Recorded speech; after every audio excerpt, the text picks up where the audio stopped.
사도 바울은 골로새서 전반부 1장과 2장에서 교리의 내용을 주로 다루고 있습니다. 그리고 후반부 3장과 4장은 이제 실천적인 부분을 다루고 있는데요. 사도 바울은 1장에서 골로새 교회를 위해서 기도할 때 어떻게 기도했죠? 어제 우리가 살폈던 말씀이죠. 하나님에 대한 지식과 주께 합당한 생활을 기도했습니다. 정확하게 그 기도의 구도대로 이 말씀의 구도도 이루어집니다. 정확히 말하면 말씀이 가진 구도대로 기도를 하게 되는 것입니다.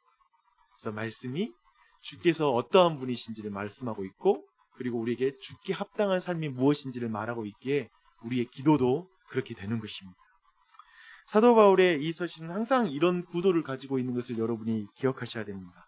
어떤 문제가 교회로부터 나타나더라도요, 먼저 믿음의 대상이신 삼위일체 하나님이 어떤 분이시고 그 하나님이 어떻게 행하시는 분이신지를 자세하게 밝힌 이후에 그것을 믿는 교회는 이러한 하나님 앞에 어떤 지위로 부름받았다, 하나님의 자녀요, 그리고 하나님의 제자로 부름받았다, 이러한 내용들을 다루고 나서 행함을 말합니다.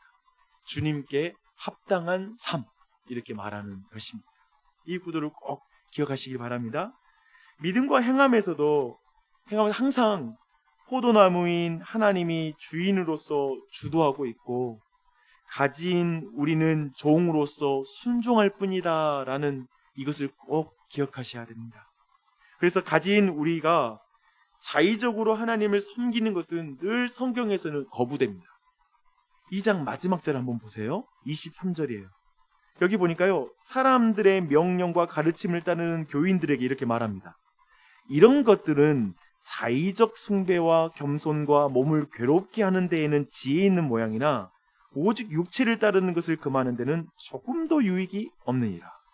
여기서 주목할 단어는 이것입니다. 자의적 숭배와 겸손과 몸을 괴롭게 하는 것. 자의적이라는 말입니다.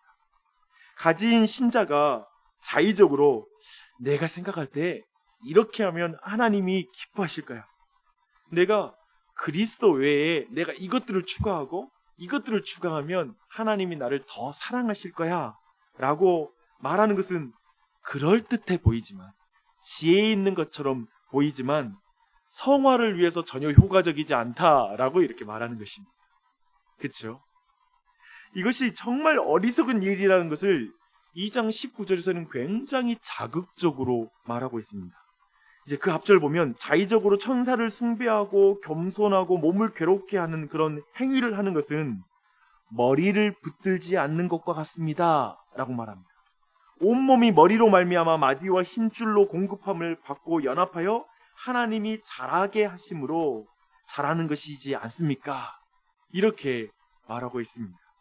쉽게 말해 자의적으로 많은 사람들이 내 생각에 신앙생활 이렇게 하면 돼, 내 생각에, 이런 말 되게 많이 하거든요.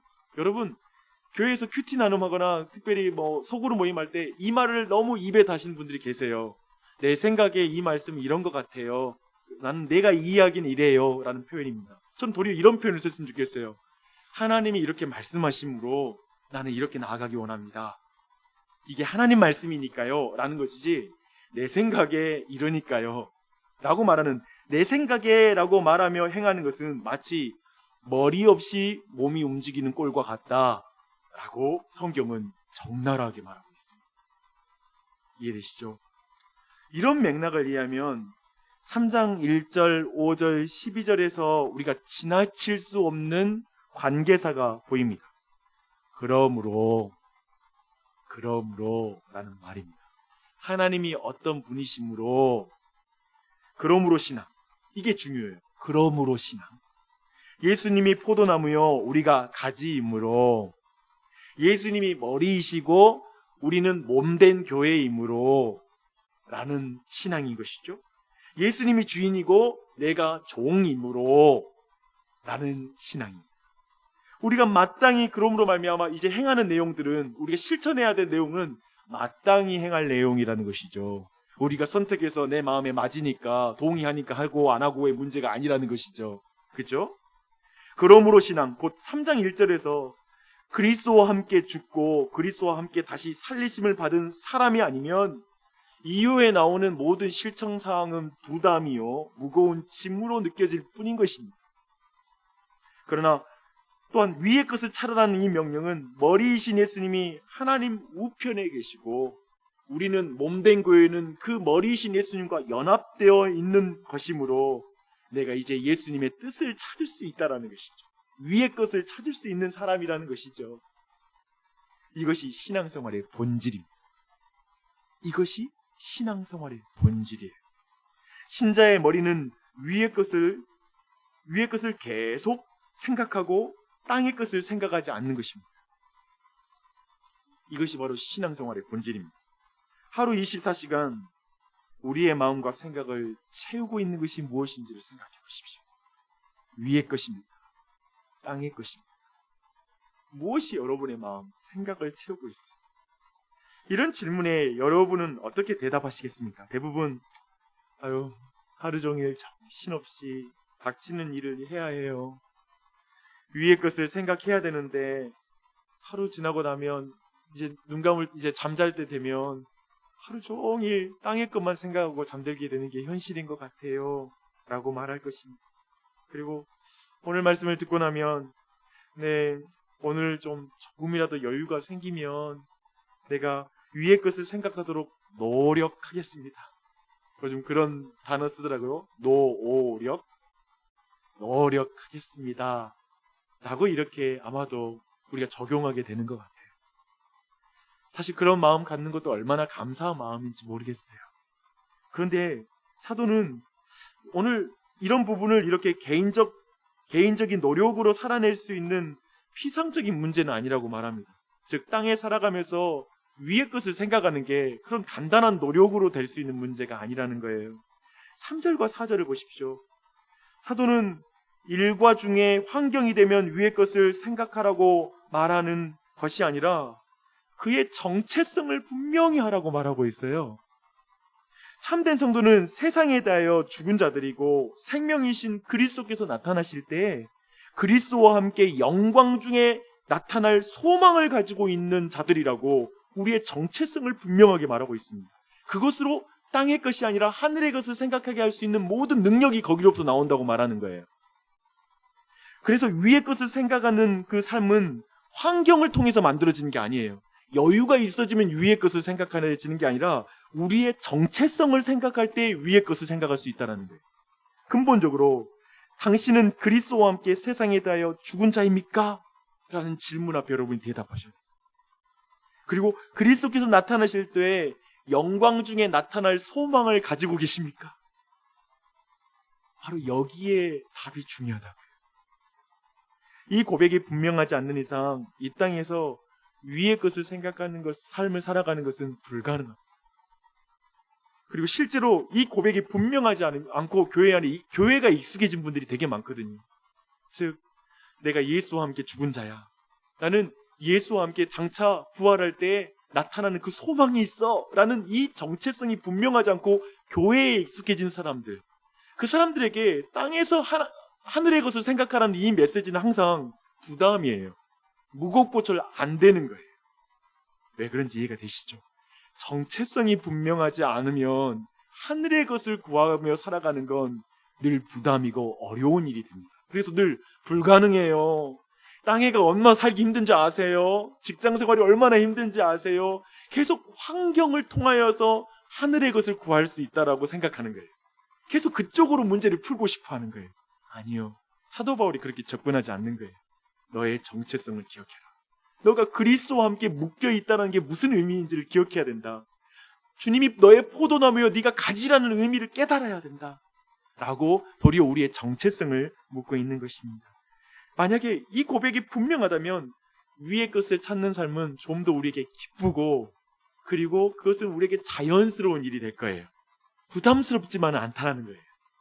그 과정은 매우 포도나무에 가지가 붙어 있으면 열매를 맺듯이 그러한 삶이 될 거라고 말하고 있는 것입니다. 사도는 이제 구체적인 성화의 모습을 말하기 시작해요. 5절부터 시작하는데요. 부정적인 면부터 시작합니다. 그러므로 땅에 있는 지체를 죽이라. 곧 음란과 부정과 사욕과 악한 정욕과 탐심이니 탐심은 우상 숭배니라.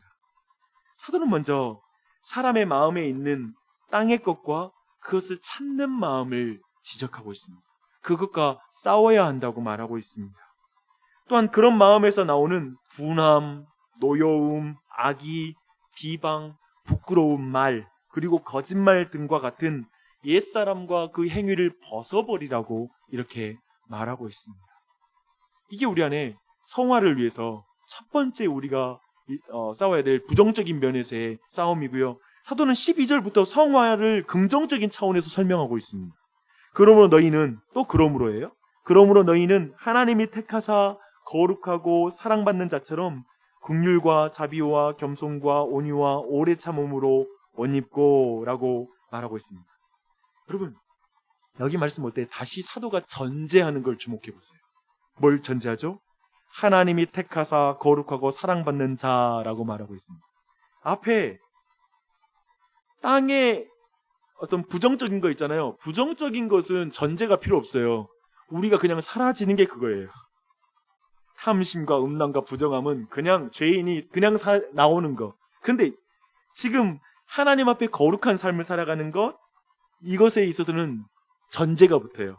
하나님이 택하고 거룩하고 사랑받는 자라고 말하고 있습니다. 참으로 하나님의 택하여 칭의를 입은 자들만이 성화의 삶을 살 수 있다는 걸 말하고 있는 거예요. 즉 은혜 받은 자만이 이런 삶을 살 수 있단다라고 말하고 있는 거예요. 아까 계속 말하고 있죠.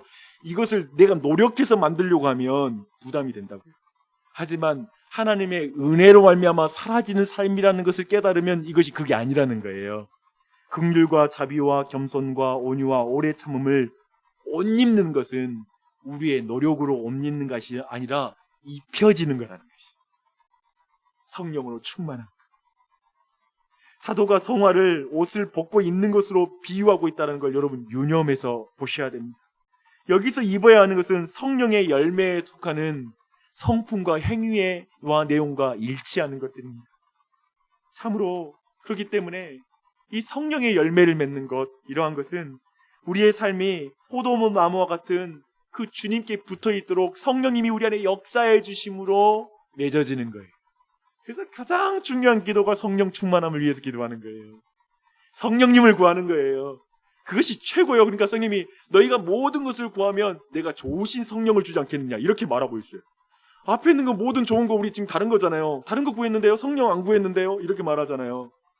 아니요. 그리스도인의 모든 기도는 바로 하나님의 뜻은 여기에 있고 최종적으로 성령을 통해 완성되는 것이라고 말하는 것이죠. 할렐루야. 그래서 열매를 맺어야, 우리가 성령 열매를 맺을 때 이렇게 기도할 수 없죠. 열매를 맺어야지. 어떤 열매, 오늘은 이 열매 맺어야 되겠고 내일은 저 열매 맺어야 되겠어. 물론 하나님 보시기에 얼마나 어여쁜 기도예요. 그쵸? 아름다운 기도예요. 근데 핵심은 예수님과 친밀하게 교제하며 그 안에 거하는 것, 포도나무에 가지가 붙어있는 것, 거기에 온통 집중하는 거예요. 그때에 성령의 열매가 맺어진 거예요. 그치? 내가 이 열매 내가 맺겠어. 이 열매 내일 또 맺겠어. 오늘은 내가 여기에 좀 집중해서 이 열매 맺자. 막 내가 뭐 이렇게 하려고 해서 맺혀지는 건 아니라는 거예요. 거기에 주목하는 게 아니라 그분께 붙어있는 거. 성령님께 의지하는 거. 거기에 중요한 기도인 것입니다. 주 안에 사랑하는 여러분, 이 땅에서 위의 것을 생각하고 찾는 말처럼 어려운 게 사실 없습니다. 그렇죠? 어렵죠. 이 어려움을 계속 설명하라 한다면 정말 입만 아플 뿐이에요. 말을 더해서 뭐 하겠어요. 근데 이것을 우리가 이 땅에서 연습하고 그리고 그것을 경험하는 것은 만만치가 않습니다. 그런데 오늘 말씀 보니까요, 이 일을 위해서 하나님이 우리에게 주신 선물이 있어요. 그게 교회입니다. 9절 보십시오. 너희가 서로 거짓말하지 말라. 너희가 교회거든. 부정적인 부분을 죽이는 일을 교회와 함께 그 일을 행하라고 말하고 있어요. 13절입니다.